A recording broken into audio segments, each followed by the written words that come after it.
Défaite en championnat ce week-end. Non, c'est vrai, difficile de vous donner tort une nouvelle fois, Eric. Le Real Madrid qui a peut-être vu le titre de champion d'Espagne s'envoler après la défaite surprenante face à Valence, même si le Barça derrière a fait nul face au Betis et qu'il restera un classico lors de la 35e journée qui vaudra cher. Mais il y a 4 points entre les deux formations. Ce qui est sûr, c'est que je me rappelle qu'il y avait une forme de scepticisme aussi sur ce plateau avant le barrage face à City, avant la double confrontation face à Atlético. C'est pas beaucoup mieux aujourd'hui du côté du Real Madrid qui se présente pour la première fois de son histoire d'ailleurs ici même sur la pelouse de l'Emirates. C'est quand même un événement 19 ans après le dernier affrontement entre les deux et on sait que cette équipe en Ligue des Champions reste totalement imprévisible.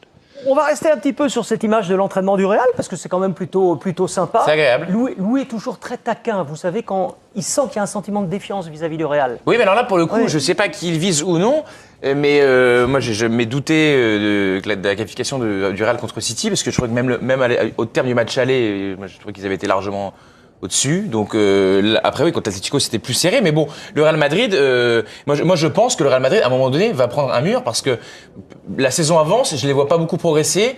C'est une équipe qui a pris des volets à chaque fois qu'ils ont joué le Barça, qui perd des points régulièrement en Liga. Ils sont à 4 points du Barça. Voilà. Dorénavant. Exactement. Qui prend beaucoup de buts, on le verra. Difficilement des progrès défensifs. Mais alors après, c'est vrai que chaque fois qu'il passe un tour, évidemment, il se rapproche du but, mais ils ne font pas une grande impression, quoi. Vous savez quoi, il y a quand même une petite surprise. Et là, ce sont les Proba Opta, les chances de qualification selon Opta, qui donnent Arsenal, alors très légèrement favori, mais quand même. Oui, mais 50,2% des voix, ça suffit pour être élu. Alors là, pour l'instant, ce sont des probas de qualification, mais c'est vrai que ça reflète aussi l'incertitude dont parlait Bertrand à l'instant sur les capacités défensives du Real Madrid. On se rappelle quand même, il faut le rappeler, que la qualification contre l'Atlético était extrêmement compliquée au tir au but. Qu'Arsenal fait son petit bonhomme de chemin avec les champions, et c'est une équipe dont on va parler des qualités, mais qui sont réelles. Étonnant quand même, ces probas. Étonnant. Enfin, moi, je ne mets pas de favori sur ce match parce que c'est un match qui va être assez complexe dans le sens où, effectivement, le Real Madrid a des fois des difficultés défensives.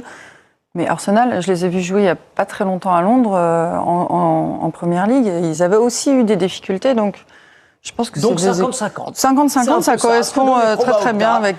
Quoique... Les probas, c'est 50,2 contre 49,8. Ouais, les Gunners sont-ils vraiment favoris? Bon, les Gunners favoris, point d'interrogation, ça reste un petit peu provoquant, mais c'est vrai que la série du Real, c'est quand même 9 défaites cette saison. Combien c'était l'an passé? 2. La saison 2. Alors, c'était la meilleure saison de leur histoire, mais quand même, il y a un gros gap. Et le problème, Matteo l'a dit, c'est que le Real n'a pas vraiment stabilisé sa défense. Ça, c'est le point noir. Ah bah non, le Real a même été habitué, il nous a habitués malheureusement à craquer, et on l'a vu il n'y a pas si longtemps. Déjà, si vous regardez, 14e défense de la saison régulière. 14e, Arsenal 2e. Arsenal n'avait pris que 3 buts. Voilà. Ensuite, il y a cette capacité à faillir alors qu'on ne l'attend pas, et on l'a vu encore en Coupe d'Espagne il n'y a pas si longtemps contre la Sociedad. 5 fois cette saison. 5 fois, le Real a concédé au moins 3 buts, ce qui est incroyable pour une équipe de ce niveau-là. On va les voir, on va les détailler. Ça avait commencé le 26 octobre avec un 0-4 contre le Barça, vous vous rappelez, quand Kylian Mbappé était toujours hors jeu. Le 5 novembre, en Ligue des Champions, 1-3 contre Milan. 3 partout au Rayo Vallecano, juste le 14 décembre. 2-5 face au Barça à nouveau en Super Coupe d'Espagne. Et la semaine dernière, 4 partout, incroyable, après prolongation, contre la Real Sociedad. Quand même, c'est lourd. On va aller le voir, Louis, justement, puisqu'il assiste toujours à l'entraînement du Real, mais vous savez, il a le droit à un quart d'heure. Est-ce que vous avez, Louis, la compo du Real de demain, la compo probable, et la défense surtout? Avec quelle défense demain, puisqu'on voit que c'est le gros point noir de la saison? C'est une défense à 2 inconnus majeurs. D'abord sur le côté gauche, puisque Ferland Mendy ne va pas pouvoir jouer. La question est de savoir si Carlo Ancelotti va aligner Fran Garcia, qui est quand même au cœur d'une saison difficile, ou David Alaba. Ça, c'est une vraie possibilité, même si celui-ci n'a plus évolué à ce poste depuis 2 ans. Et à droite, l'inconnu est de savoir si Federico Valverde va être aligné justement sur le côté droit de cette défense, ou alors ce sera Lucas Vazquez pour faire face à Gabriel Martinelli. Ce qui est sûr, c'est que ça va être une des vraies clés de ce match-là, parce que Martinelli à gauche peut faire des différences énormes. Bukayo Saka, même s'il sera peut-être un petit peu à court de rythme, lui aussi est terriblement tranchant sur son côté lorsqu'il joue. Donc voilà, ce Real-là encaisse beaucoup de buts et demain soir va tenter évidemment de ramener un résultat positif dans la perspective du retour. Bon, Courtois sera dans les buts, il est à l'entraînement. Elle vous inquiète aussi cette défense du Real, Bertrand, Gaëtan? Voilà, inquiétante depuis le début de la saison. C'est vrai que c'est un équilibre qu'ils n'arrivent pas à trouver. je pense qu'au-delà de la ligne de défense, ce qu'il faut parler, c'est l'équilibre défensif de l'équipe.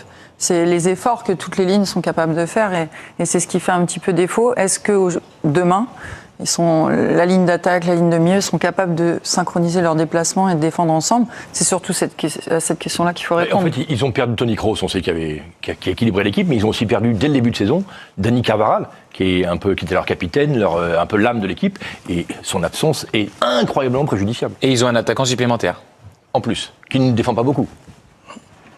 C'est ça. C'était en creux, ça voulait dire ça.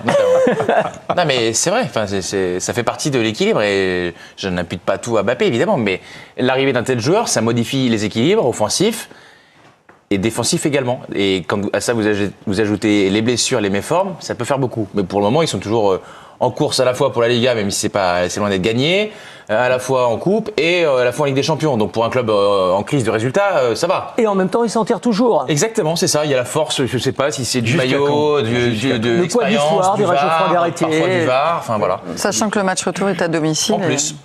Ça devrait y aller. Mais en même temps, le Real peut compter sur ses stars. Devant Mbappé, c'est quand même un atout offensif. Bien sûr. Peut-être que défensivement, c'est un moins, mais devant, c'est un atout offensif, sachant qu'en plus, Arsenal a un jeu de position qui fait qu'il joue assez haut sur le terrain. Et en contre, ça peut aller très très vite avec les armes du Real. Donc, Arsenal va peut-être avoir un jeu qui va permettre au Real de s'exprimer avec les qualités des joueurs. On était en direct sur l'entraînement, on y est toujours d'ailleurs du Real Madrid. Il y a 3/4 d'heure à peu près, Carlo Ancelotti était en conférence de presse. Demain, 21h sur Canal. Vous avez sûrement vu que Mbappé avait donné sa première grande interview en Espagne hier à la chaîne Sexta. Il ne s'était jamais exprimé aussi longuement. Alors qu'en retenir ?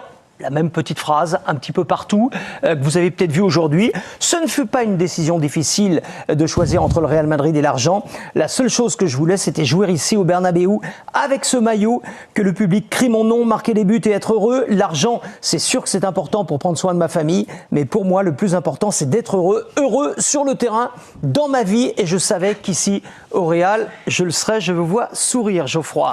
Ben, c'est plus facile d'être heureux quand vous êtes déjà très riche, qui est le cas de Kylian Mbappé. Mais au-delà Là, il dit qu'il répondait à une hésitation entre l'Arabie Saoudite et le Real Madrid, pas au PSG. L'ambiguïté est là. Il aurait pu dire entre le Real Madrid et l'Arabie Saoudite. Voyez, pour lever toute ambiguïté. Il ne l'a pas dit, donc forcément, après, je ne joue pas de procès d'intention. Parce que vous pensez qu'il y a 2 ans, il a choisi l'argent en restant au Paris Saint-Germain. Oui, c'est sûr, mais ce qui est aussi sûr, c'est que son rêve de toujours, ça c'est incontestable, est de jouer au Real Madrid. Donc il est allé au bout de son rêve et pour le coup, bravo à lui. Ouais, je pense que dire qu'il a choisi l'émotion et le rêve de gamin suffisait. Parce que comparer l'argent à jouer au Real Madrid, 20 millions ou 200... Ils disent que les sociaux sont envie d'entendre. Avec une prime à la signature considérable. Mais voilà. je trouve la polémique un peu stérile. S'il répond à une question sur l'Arabie Saoudite, effectivement, là... ça se comprend davantage. Donc écoute, qui marque des buts dans les matchs importants, demain, au match retour, en équipe de France quand il est là, et puis pas de problème, quoi. On a essayé de garder, Bertrand, on a essayé de garder ce qu'il y avait à garder de cette interview, parce qu'il s'est pas dit grand-chose, finalement. Non, mais il n'y avait aucun reproche, Eric, il n'y avait pas d'ironie dans mon propos. Cela dit, on a bien reconnu dans l'interview plus développée Kylian Mbappé. Je veux, j'ai envie, je veux, mes valeurs, voilà. C'est Kylian Mbappé, le même qui parle dans les médias français quand il nous parle. Ce sera un cataclysme si le Real Madrid était éliminé par Arsenal, un cataclysme pour le Real, pour Mbappé. Ce serait une nouveauté déjà. La dernière équipe qui a éliminé le Real Madrid en quart de finale, c'est Monaco en 2004. Depuis, le Real s'est qualifié 12 fois sur 12 à ce stade. Donc évidemment, ce serait une grosse surprise. Mais on pourrait parler de la fin d'une ère ou pas, peut-être de celle d'Ancelotti. On n'y est pas, évidemment, mais on se pose des questions. Parce que le Real n'est pas au mieux. On n'y est pas. Pour Mbappé, c'est sûr que ça serait, je pense, une grosse déception au regard du choix qu'il a fait et de son rêve qu'il a envie de vivre éveillé. Mais une grosse déception, ça reste du foot. Éliminé en quart de finale au regard de ce qu'ils ont montré cette année face à Arsenal, c'est pas illogique non plus. Après, c'est la folie de Madrid, je pense qu'ils vont continuer de mon point de vue. Alors, Louis Vix, on va retourner voir Louis Vix une dernière fois pour parler d'Arsenal cette fois, parce qu'on a vu que Arsenal était légèrement favori. Est-ce que les Gunners assument ce nouveau statut finalement, Louis ?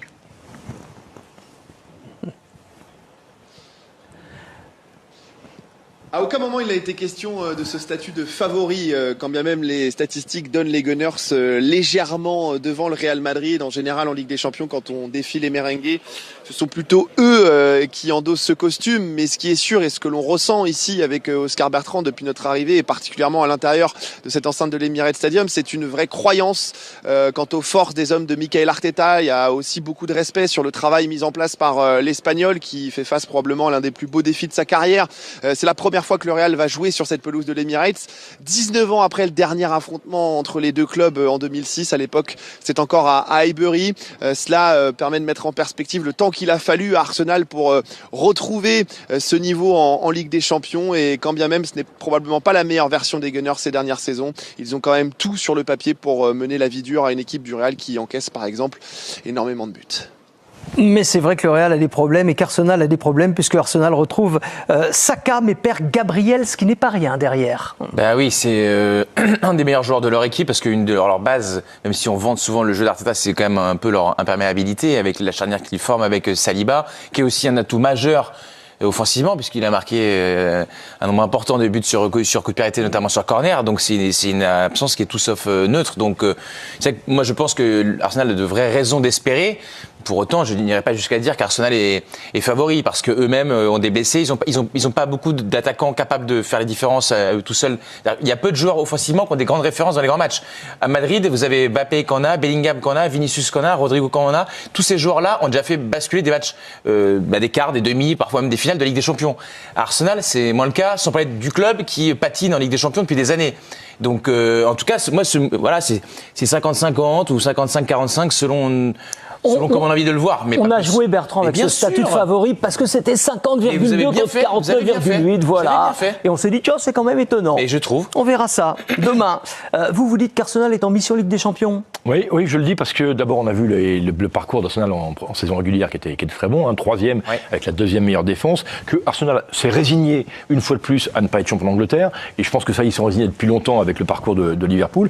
Et puis ils reviennent quand même à un très bon niveau. Quart de finale l'année dernière, la quart de finale à nouveau, c'est une stabilité. Et puis ils ont quand même mis, je sais bien que c'est le PSV, que en France c'est rien, mais ils ont quand même mis 7 buts au PSV Eindhoven. C'est pas rien. Donc moi je pense qu'ils se sont concentrés cette saison sur cette compétition. On a hâte d'y être demain soir. Première grosse affiche, Arsenal contre le Real Madrid, prise d'antenne dès 19h50 dans le Canal Champions Club.